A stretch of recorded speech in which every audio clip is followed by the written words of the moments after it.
You're listening to the Thriving Neighborhoods podcast, where systems thinking meets lived experience in the work of community transformation. I'm Kirk Rivera. And I'm Markos Rivera. Co-founders of Cerca Solutions, a consulting and advising company dedicated to helping social impact and community development organizations drive to greater impact.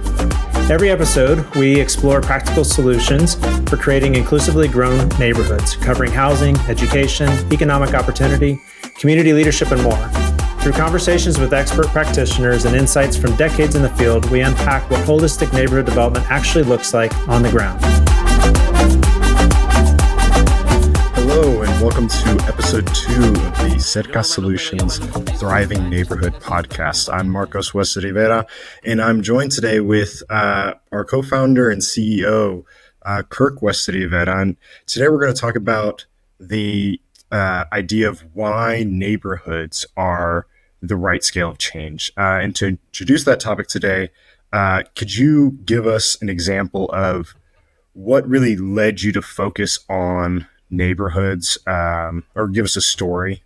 This is really kind of setting up the whole premise of, why Thriving Neighborhoods podcast, right? Thriving Neighborhoods Lab podcast. And it's in the name. And I would say that the real key here is that I remember when we first started this work, your mom and I were really thinking through about how to engage in this neighborhood. It's a neighborhood in Tulsa that, for all intents and purposes was really had been disinvested for years.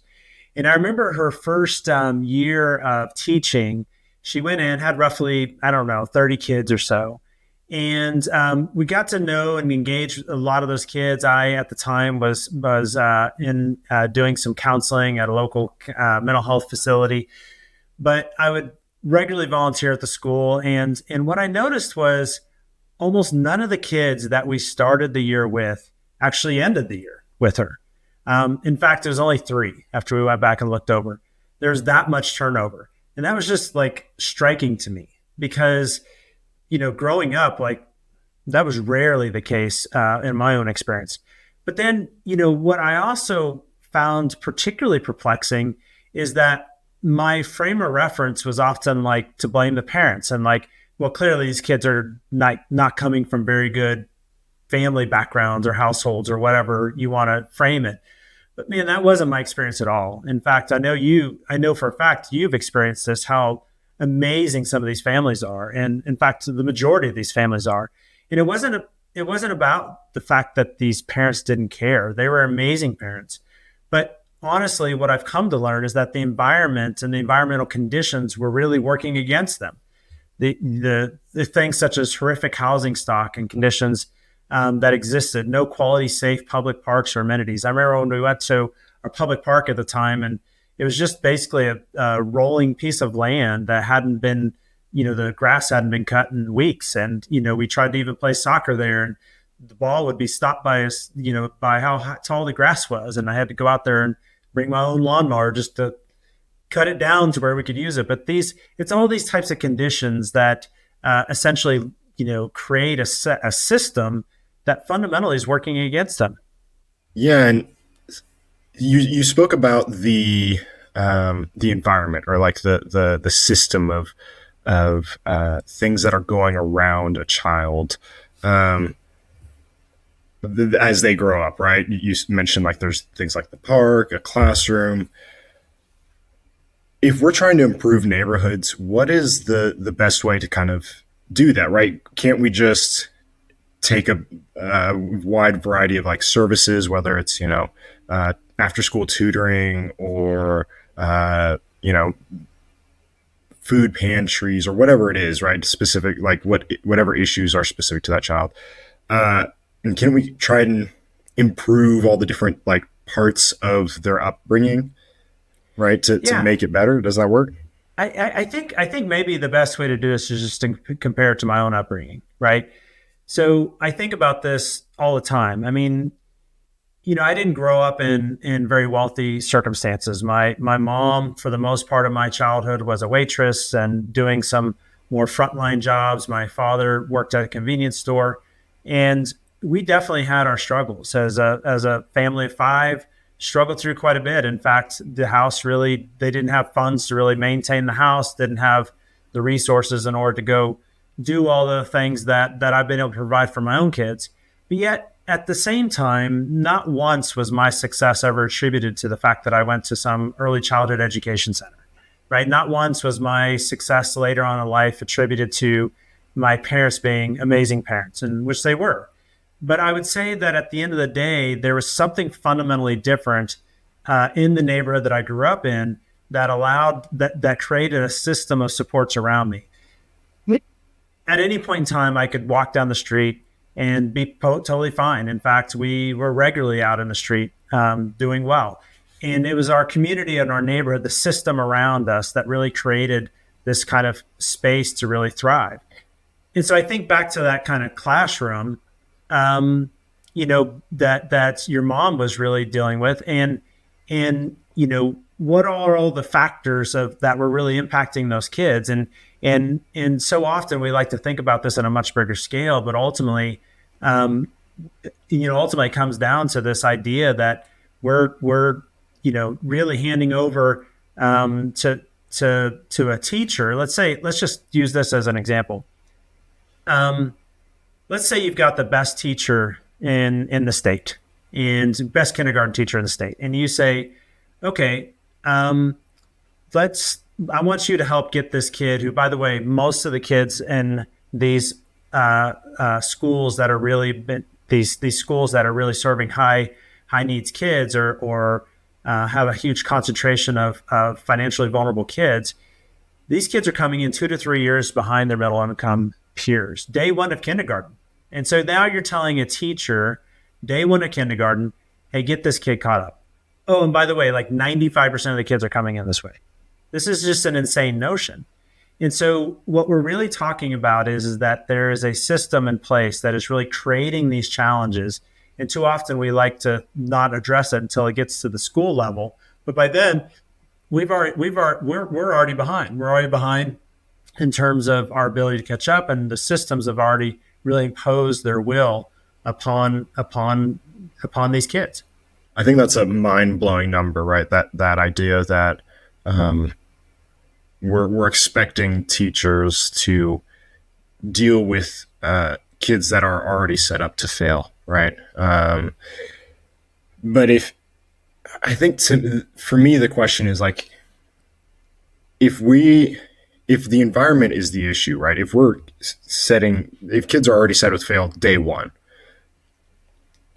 what do you do? Like if the tutoring services or whatever, like the after school programs or summer camps or whatever, if that's going to be a little too late, what do you do? Like what's the actual solution? So what's causing these kids to come in kindergarten behind? Yeah. Like how do we just put more early childhood services or? No, that's a good question. So when we think about this idea of the environment, and I guess I should be more specific. I'm really talking about the environmental conditions, right? What are the set of conditions that really create the need for what I'd call a set of point solutions? And we heard from David Edwards about this idea of point solutions and how we've tried to address this. Point solutions is code for programs and services, right?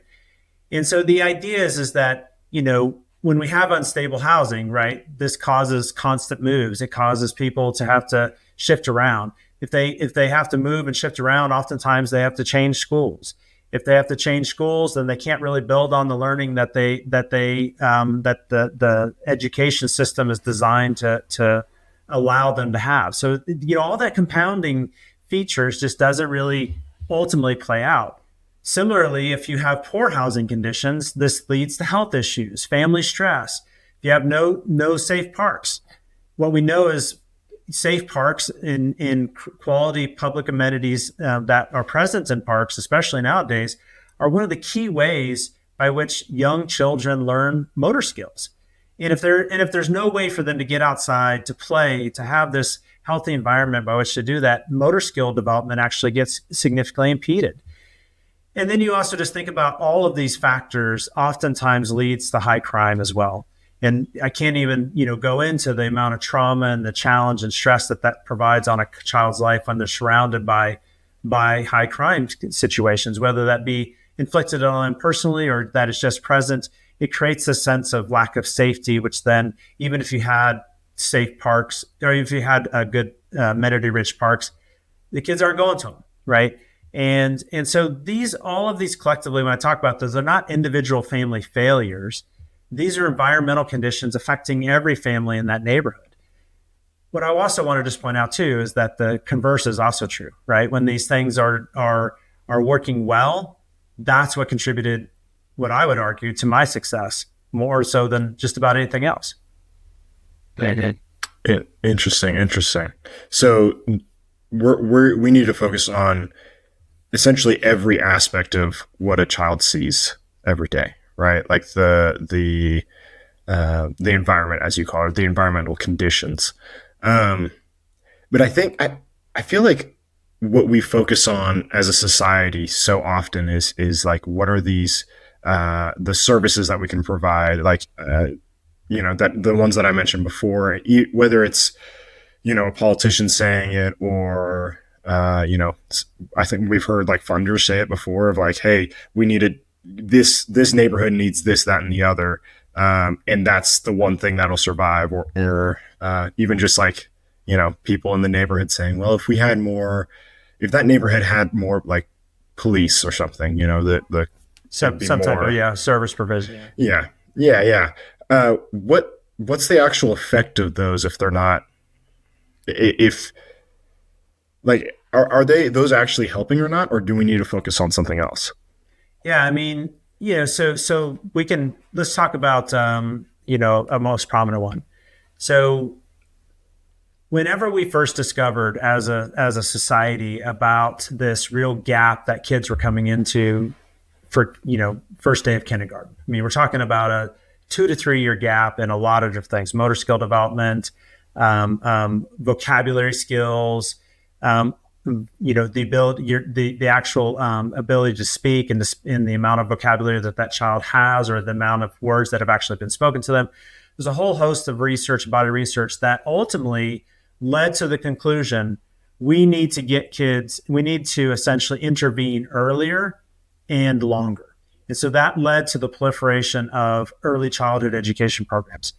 And what I would say is early childhood education programs are important, and they've also proven to be incredibly valuable. But what we're actually saying is that we have, what I'm trying to get at is we haven't gone far enough upstream.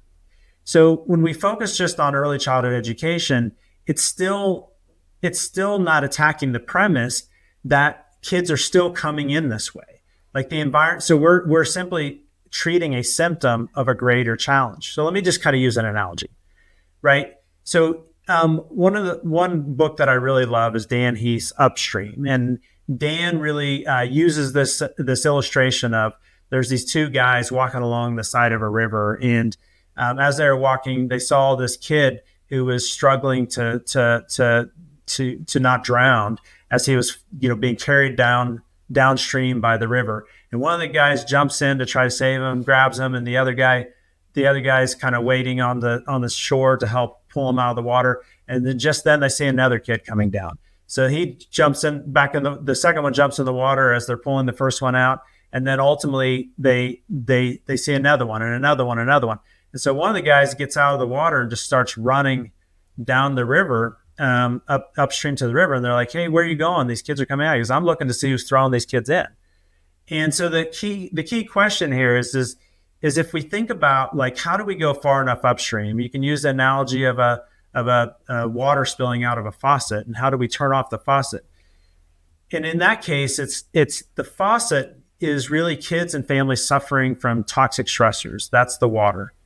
And what we often do in our current systems is we do one of several things. We try to catch the water, like we accept a container will overflow, and we'll just try to help who we can, right? I've heard a lot of programs kind of doing that. We're doing what we can. We're trying to help whoever we can. Another one is just kind of a strainer mentality, where we accept that many will fall through, but hopefully we helped most. And And then there's the kind of third idea or concept that I've often seen is like a regional collective impact, where we siphon off part of the water, say we focus on education needs, but we ignore the whole system, which is housing and health and all these other things. And so at the end of the day, what I just find is very few people are really asking the question of how do we turn off the faucet? How do we prevent the toxic stressors from happening in the first place? And so that to me is the core of what we're talking about here is what does it take to turn off the faucet? What does it take to prevent these toxic stressors from happening in the first place with kids? Real quick, can you explain, because I think I understand what toxic stressors are to like a little bit, but can you go further and explain what you mean by that? Yeah, and I know David Edwards explained this a little bit in his piece, and then also we had a pretty good, solid explanation of it. So I would encourage our listeners to go back to the episode about the neuroscience with Dr. Judy. But I would say that at the summary is it's all of these. The idea is that there's all of these factors, whether it be housing instability, whether it be crime in our neighborhood, whether it be being evicted from a home, whether it be adverse circumstances with a child, that these are all stressors, right? They're toxic stressors. But the real key is that it's chronic toxic stressors that begin to fundamentally change how our brains are developing, that begin to fundamentally change how our motor skills are developing, to begin to fundamentally change a number of factors within a child's development, so that ultimately this is what we're talking about when kids come in day one to kindergarten significantly behind their middle income peers. So that's really what the impact of these toxic stressors are, and it's the compounding effect of all of these different adverse circumstances and adverse conditions that can often really become epidemic with kids, particularly in high poverty circumstances. Okay.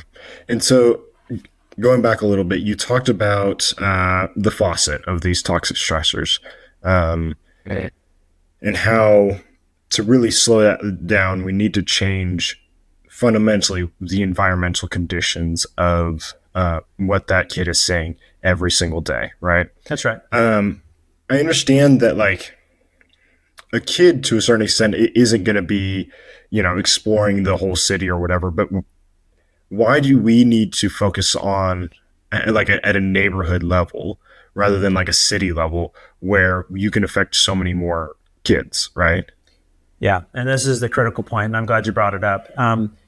When you think about this, if you map out, say, for example, all the major service providers in a city, say housing, education, parks, health, on its surface, it may look like we are actually quite service rich. And in some cities they are, right? But if you look closer, the average family rarely has access to all these comprehensive services, and they're almost rarely coordinated in any way that's really meaningful, because services don't coordinate themselves that way. These are all very much systems, individual systems that are operating in the way in which they were designed, and they were designed as individual systems, right? And so nearly all the programs designed are either way, whether they're trying to coordinate or not, which I just addressed that they typically are not, they're designed to address symptoms and not causes, right?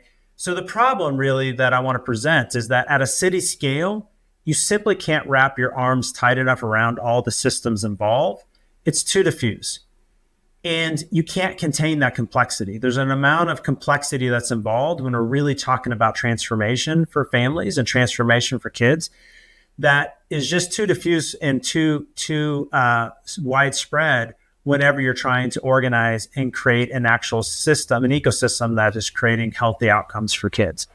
At the other extreme, if you just think about the individual or even the school level, it's what I have found is it's too small to really compel system leaders to collaborate in transformational ways. In other words, that's great for that particular school, and you may have like a one-off success at a particular school, although that's also very rare. But they haven't been able to really organize the system leaders, whether it be the housing entity and the education entity and the health provider and all those, to really hone in and focus in a way that they can get their arms around, that they can disproportionately even provide some of their supports in a way that goes deep versus what. So what I've seen is the neighborhood is a sweet spot. Excuse me, the sweet spot. It's small enough to contain the complexity.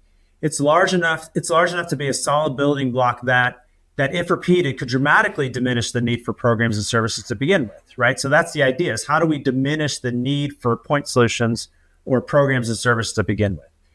It's also the scale that we as city dwelling humans, right? And I know this is different oftentimes for rural communities, but for city dwelling humans, like this is the scale that we tend to naturally gravitate and identify with. There's a reason why we have neighborhoods, right?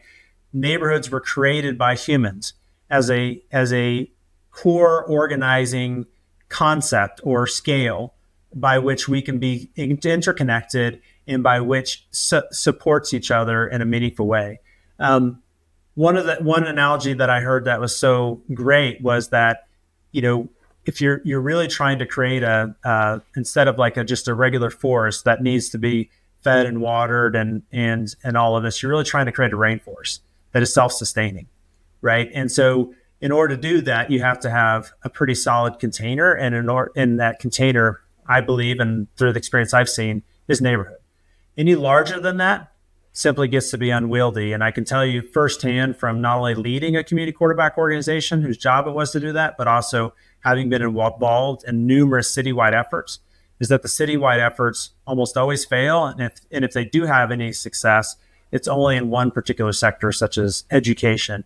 And even then, that sector is fairly limited in terms of its impact because it's not taking into consideration the whole child. So we want large-scale change, but that change has to come from going upstream. And you can only go far enough upstream. You can only go far enough upstream at the neighborhood scale, in my opinion. Okay, so we've narrowed down why neighborhoods, right? We've kind of laid out to an extent the issues and what needs to change. But what sort of results are we looking for when trying to change a neighborhood or change the environmental conditions? Yeah, so I'd say that, to kind of put a double click on that point, is that at the neighborhood scale, there typically exists enough concentrated assets to actually address turning off that faucet, and it's small enough that we can coordinate all the housing, education, economic opportunity, safety, health, all in the same place for families. Again, you can't do that at a citywide scale without massive infrastructure that funders just frankly won't support, and cities can't seem to support. You can't do it at an individual level without changing environment that they return to every day, right? So in other words, like if you just are trying to change it at a school level, again, you're not changing the environment that they go home to. And so that at its core is what we're trying to really address is how do you have it at a depth and a scale, at a depth that matters, that you can actually get to a finish line, and at a scale that you can actually get your arms around, so that you're not trying to boil the ocean, but you're also not just trying to do little drops of impact here and there. So yeah, just kind of walk us through what that looks like. What does a neighborhood, how does a neighborhood change over, I don't know, 10, 20 years or so to really get to the goal that we're looking for? Yeah, I mean, I'll just kind of give you a broad overview.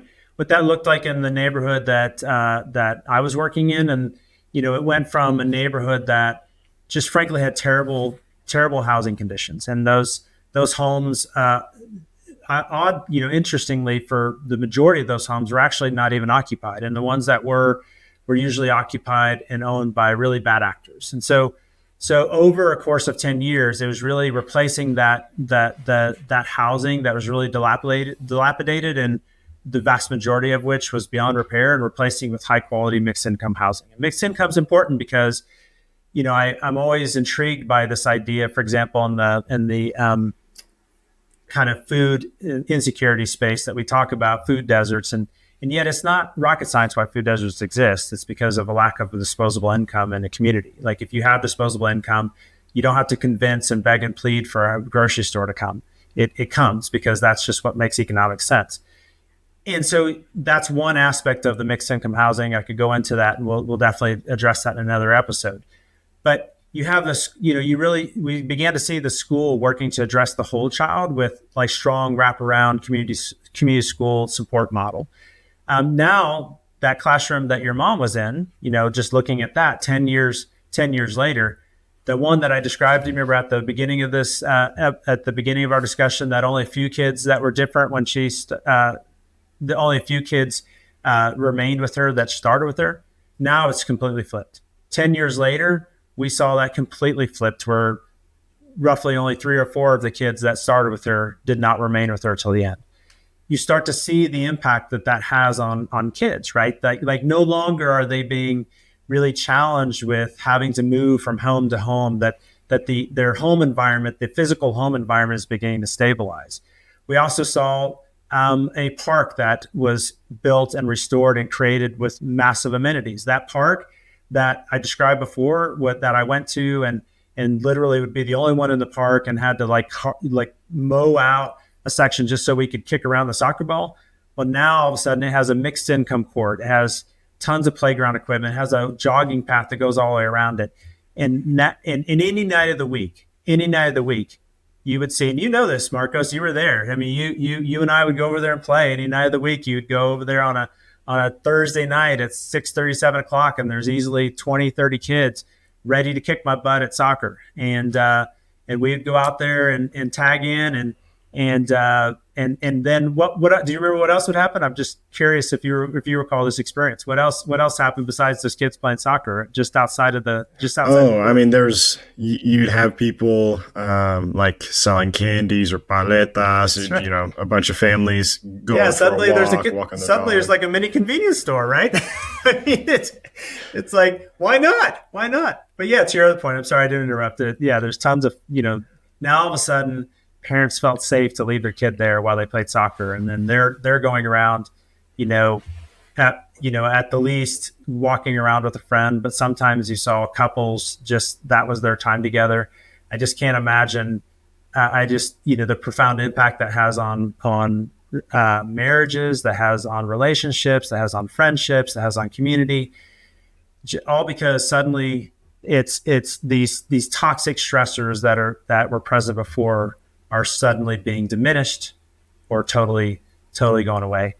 And then you further go on down the road 20 years and suddenly we start to see our kindergartners coming in close to being on par with their middle income peers. And many of them, in fact, if not most of them, never even went to an early childhood program. So we had one there, but even if they were filled with our kids, which they weren't, just frankly, they didn't have enough slots to serve all of our kids. So I think that's really what I'm talking about, is we were able to go far enough upstream to start turning off the faucet. Let's get into more of like the nitty gritty. What's the strategy? What's the approach? What type of things, tactics do if somebody wants to change their neighborhood? What do they need to really do? Yeah, or think about. Yeah. So I think there's really 2 levels that I've described it. And this is kind of where it gets interesting. So the first level is what we've been talking about in terms of the environmental condition transformation, right? So the first is just being committed to this idea that we can create different conditions for our kids. It's not just about, how do we, treat the symptoms. And I want to be really clear too, by the way, is that is also important, but it should not be the core of what we're trying to really do. But that when the school starts producing quality outcomes, this amplifies ownership and desire to be there, right? So in other words, families want to move there because that school is attracting those families. When you have higher income folks that when you have higher quality amenities and housing, and that's affordable, suddenly you start to see market rate development that happens and individuals with disposable income, which then helps support the economic development that's in the neighborhood.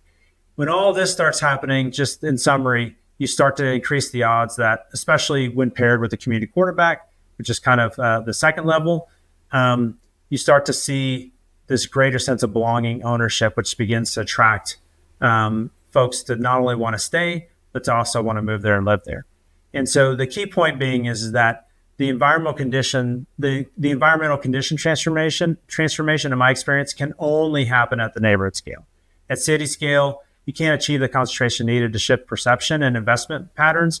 And yet at the individual scale, helping one family doesn't change what it's like to live in that place, right? And ultimately, these changes, these conditions actually start to increase interest in investment, either by philanthropy, by the city, or by individuals themselves. All right. So a question I had was once you change that environment, right, you start changing the environmental conditions, how do families or individuals are in that neighborhood see benefit from it, right? Because when we were talking about services, that there's a kind of understanding of you give a service to somebody, they benefit, life goes on, right? Yeah. And so how do the families see improvement, right? Yeah, what you're getting at is what does that actually look like on the day-to-day on the ground, right? And so, and that brings me to that second level that I was kind of alluding to earlier. And this is where the community quarterback comes in. So the community quarterback is an idea really advanced by a national organization called Purpose-Built Communities. But the idea is that there's a single entity whose job it is, and the way I describe a community quarterback is their job is to essentially see the vision of the community become a reality, right? Their job should not be neighborhood revitalization. Their job should not be community development. It is seeing the vision of a community become a reality. And so let me just kind of share a story. It's the best way to hammer this home. So a child presents at a local school with certain struggles. Let's say the teacher identifies the child as maybe having some behavioral challenges, or maybe there's some absenteeism that started happening. So let's say they're connected with a local communities and schools site coordinator. Communities and Schools is a national community school initiative that we leveraged in our work with tons of success. But that site coordinator is more or less a case manager, right? Who's connected to what makes this different in particular is that site coordinator is connected to a larger community quarterback organization. That community quarterback organization has access, either they're providing it themselves, or they have partnerships that are creating high quality housing and all of the supports necessary for a child to succeed at a macro level. You think about that communities and school site coordinator creating it at a micro level, at the school or individual level. And so suddenly that site coordinator, through an assessment, finds out that the child's family is very financially vulnerable. They've been evicted 3 times in 2 years. They're currently risking homelessness. So that site coordinator has an immediate set of supports, whether it be from the food pantry, a clothing closet, rental assistance for crisis in that moment. And so it's about acting immediately to handle that crisis. But then how do you stabilize that person in that crisis, but then move fairly quickly into developing that individual into a better situation? So they connect that family with a housing coordinator at the local community quarterback, who then gives them access to housing stock that's designated just for student family stabilization. And that child, so the net result of that, right, is that we're talking about that child stays at the same school. The caseworker at the community quarterback helps prepare the family for permanent affordable housing solutions to have access to.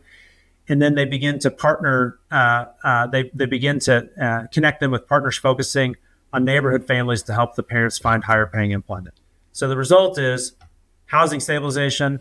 It leads to education continuity, which leads to economic advancement, which leads to long-term stability, which leads to greater odds of that child maintaining on that progression in their education.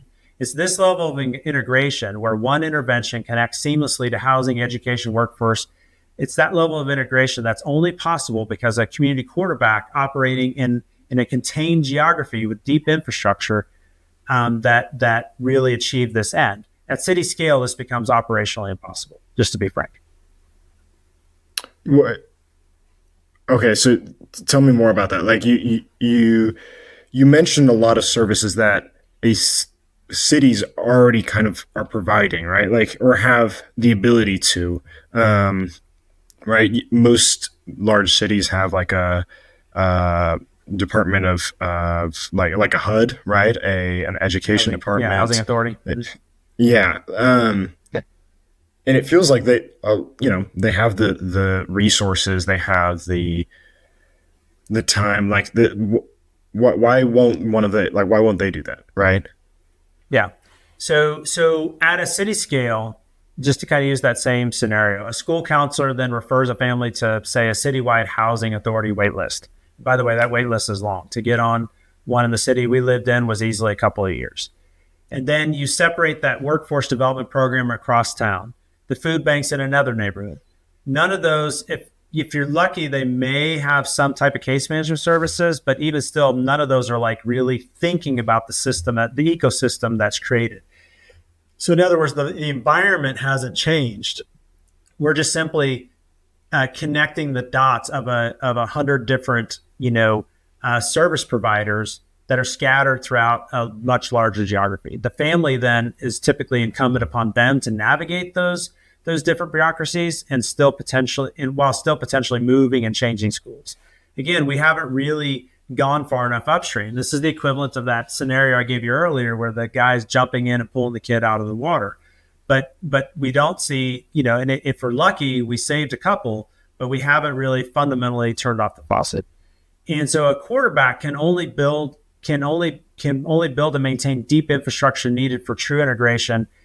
It's really required that there be this dedicated entity to ensure that integration is really created and provided within the housing stock, the workforce partnership, school coordination, and when they're operating in a very contained geography, that coordination can be very impactful. And then you start to see really what I would describe as compounding effects, right?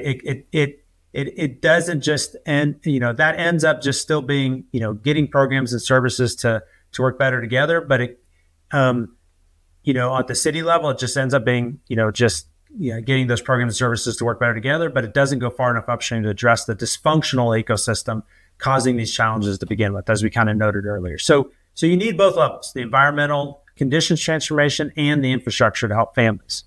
Okay, interesting. So you have on one level like the environment, but you also need that infrastructure. How do they work together, right? I feel like a lot of people who are looking into this work might only be able to affect one or the other. Are both necessary? How do you do both? Yeah. Yeah, I think I think what I'm calling for here is a fundamental mind shift, right? And the mind shift really is getting away from just treating symptoms. And so oftentimes our nonprofit sector is rife with individual programs, but very rarely do you see, I haven't really seen another model out there or example out there where you're really saying about preventing the costs for the needs of these programs and services to begin with. You do see some in the public health sector, which I think is definitely profound. But even then, it's you don't really see this example of trying to hit all of these kind of core aspects of our daily life. So we definitely need, I guess the summary is we definitely need individual services. And I don't see a need for that going away. But I'm really calling for is a call to action for us to think about going beyond those services, going beyond and thinking more critically and working with our communities to understand what is causing that need. And neighborhood scale being the sweet spot where you can achieve both simultaneously. You can transform the environment, create quality housing, good schools, safe parks, community ownership at the scale needed, right? It's not just like a single home here or there, but it's really has this compounding effect. And then you can also build the infrastructure so families can access and benefit from that improved environment. That's where the community quarterback comes in. And so to get together, these things ultimately are what's able to create a lasting, equitable transformation for our families. How big are we talking about when we're talking about neighborhoods, right? Like I know neighborhoods could vary a lot, right? The neighborhood I grew up in is very different looking and just in terms of size and population, right? compared to the neighborhood I'm in now, or I'll be in later, right? So how big is a neighborhood? Like what are we talking about when we're talking about neighborhoods? Yeah, what's that scale? Yeah, I'd say, typically what I've seen most of the time, you're typically talking anywhere from 5 to 15,000, maybe up to 20,000 people. That's small enough that community quarterback can actually know the key players, know the school principals, the church pastors, the corner store owners, the resident leaders. But it's also small enough to get your mind and arms around it as a group of committed people. But said differently, but it's large enough to then cover a multitude of forces impact a child's life. So when you think about how you're impacting systems, if I were to go to, say, a housing authority leader or a school district leader, so when they start to think about, what the scale that matters to them, they want to know that it's impacting, for example, in a school sector, it's impacting a pipeline of schools, all the way from early childhood all the way up to high school. With a housing authority, they want to know that their work is, you can encourage them to think about their work. Let's say they're doing a 200 unit mixed income development, that it's easy to convince them to do it there when it's also paired with 130 units of single family home ownership from Habitat, or another 20 units from a private developer. That it's really thinking about how do you aggregate and really disproportionately focus this work so that it fundamentally starts to change the conditions that cause the need for these services to begin with. So the scale matters. You don't want it to be too large, but you also, I guess another aspect of this is you want to make sure that it's at the boundaries are defined alongside the community, which we'll get into a whole other episode about that. But it's really understanding what are the naturally defining sense of boundaries that are created by that community that really creates that sense of identity. Again, that way we're tapping into the way in which we as human beings organize ourselves. So when you've been looking at this type of work across the country, what really, what hasn't worked, right? Because you mentioned a little bit about different city initiatives of that can't, like, it just can't function sometimes because it's too spread out. What sort of organizations like these have kind of, you don't have to call out anybody, but like what strategies or ideas haven't worked? Yeah, no, I think it's a good why, question. right? And certainly it's there's room for disagreement here, but my experience is that I haven't really honestly seen a single citywide initiative that works at scale, because honestly, I think that, one, it's incredibly intoxicating to both city leaders and philanthropy to think that we're going to transform an entire city. And there's a number of initiatives and efforts over the last 2 decades that I've been doing this work that I've seen. And I've seen it all the way as upwards as $100 million for a particular city. And I'm just thinking to myself, $100 million is a drop in the bucket for a city. I mean, let's just give you a sense of that scale. So one of the most profound or elevated works in this space is at Harlem Children's Zone. Harlem Children's Zone, rightfully so, has gained a lot of credibility for the impact that they've had on kids. But their budget's $110 million a year for a single neighborhood, right? And again, that's in New York, so it's a different scale, but it's in a single neighborhood and arguably in a single sector, which is in the education space. That's not including any capital development and all that. So when you talk to me about $100 million over a city, that just seems like, it's not possible. Now, what I am saying is this interesting pairing that city governments, and I know David Edwards has been a kind of large proponent of this, is that really philanthropy is not the key or the answer to this, right? Philanthropy, and I would agree, philanthropy should really be leveraged more to amplify. But what happens if cities really understand how to transform themselves through the neighborhood scale, right? So they really begin to invest billions of dollars over the course of 10 years within this concept or parameter of transforming neighborhood by neighborhood. And so I've seen that. And then the other flip side that I'll just touch on briefly is when we try to do these large scale efforts, but it's only focused on a single sectors. And that's most prominent in the education space because it just doesn't address the whole person. And we can create the best schools that we can. In fact, one of the things that we saw when we worked with our local school district to analyze the quality of teaching that was happening across the across the district, some of the best teaching was happening at some of the lowest performing schools, if that tells you anything. And, what was also kind of ironic is some of the worst teaching was actually happening at some of the highest performing schools. And what that tells me is that we're really not talking about quality of teaching here. We're talking about the conditions by which kids are coming in from. So again, this brings me right back to the initial premise, which is that neighborhoods are the right scale of change. So what would you say to somebody who realizes that there's a lot of kids right now that are struggling, right? That we can't wait a long time to help kids 20, 30 years from now, when there's generations of kids that and families that are struggling right now and are living paycheck to paycheck and don't know if they'll get that far, right? Yep. I mean, I would say that this is the question you're presenting is well, we can't do that because we don't want to just leave our kids hanging here, right? There's a ton of people that need help now. And I would just say this is a false choice, right? You do both. What the immediate supports, food, rental assistance, crisis intervention, those things are not going to go away. But you also start building the infrastructure for environmental conditions transformation. But here's the thing. We've been doing help people now for 50 plus years with individual programs. And every year, more kids come into kindergarten behind, more families face housing instability, more neighborhoods struggle. If we keep only addressing symptoms, we'll still be having the same conversation 20 years from now. At some point, we have to have the courage to go upstream. We have to turn off the faucet. And that requires working at a neighborhood scale for the long term. So as we start getting to the later part of this episode, what's just some advice, some kind of points that you'd give to the listeners, right? We can start with if a funder is listening to this podcast episode, what are some points that they should take away from this? Yeah, generally, I just start with the kind of big questions that everybody should be asking is, what are the environmental conditions that we're trying to change? Because that question's hardly ever asked. Ask, what is the scale that we can actually turn off the faucet? And do we have infrastructure to achieve both environmental transformation and help families access improved conditions?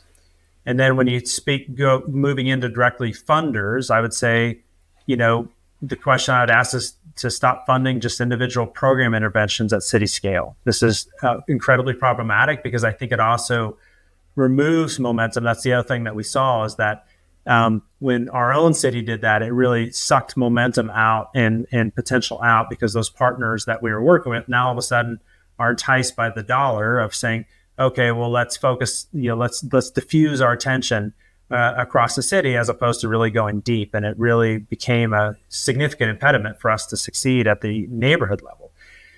But if funders would stop just, thinking about us at city scale and pick 2 to 3 neighborhoods for concentrated long-term investment and commit to both the environmental conditions transformation and the community quarterback infrastructure, understanding that this requires a 10 to 20 year, horizon. Because you can't transform systems in a 3-year grant cycle. It means smaller, big announcements that we're transforming, as really smaller, kind of announcements such as we're transforming 2 neighborhoods, not we're reaching 250,000 people citywide. But it actually creates, at the end of the day, lasting change. Hey. What if somebody's a community leader or an organizer? What should they take away from this? What should be some next steps for them? Yeah, I'd say for community leaders, just be honest about your scale.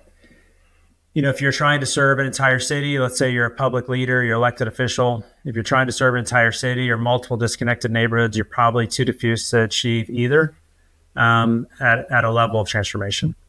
And I would just draw the neighborhood clearly, define the boundaries, really understand the right scale of 5 to 15,000 people or up to 20 possibly. But then ask, do we have or can we build the infrastructure needed?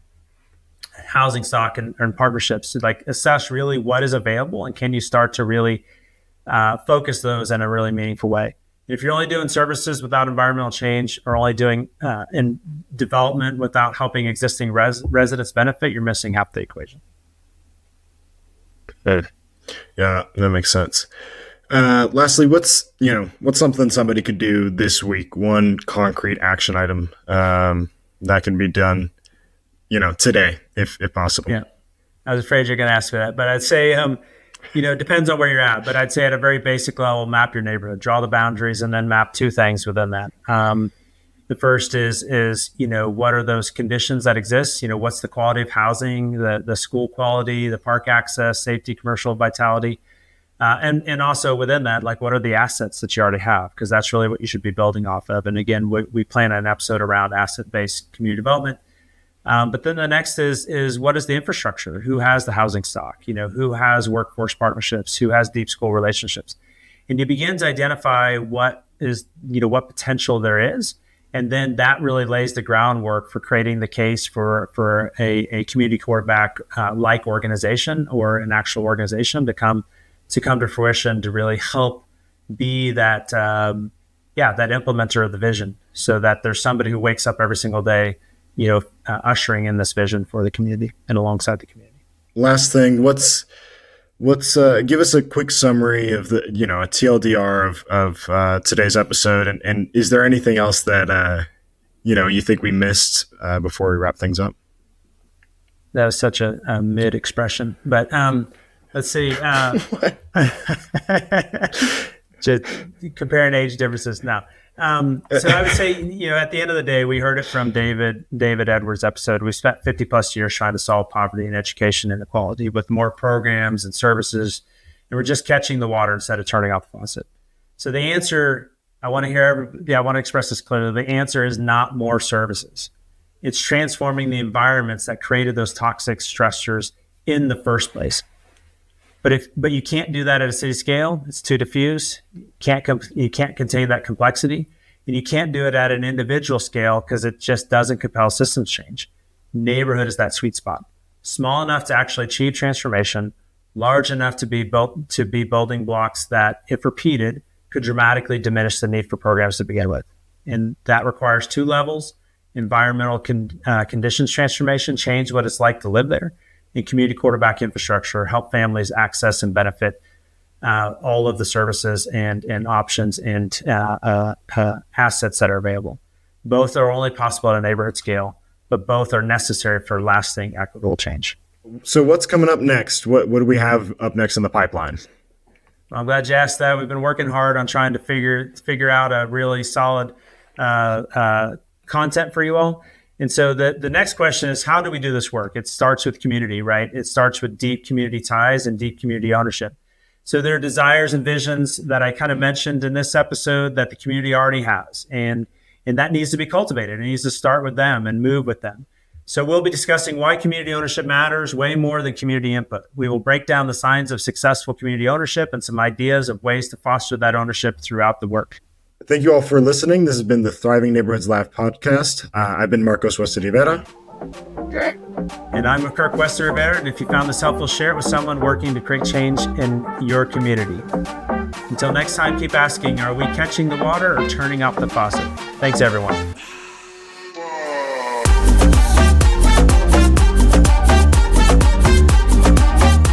Thanks for listening to the Thriving Neighborhoods podcast. If today's conversation sparked something for you, we'd love to hear about it.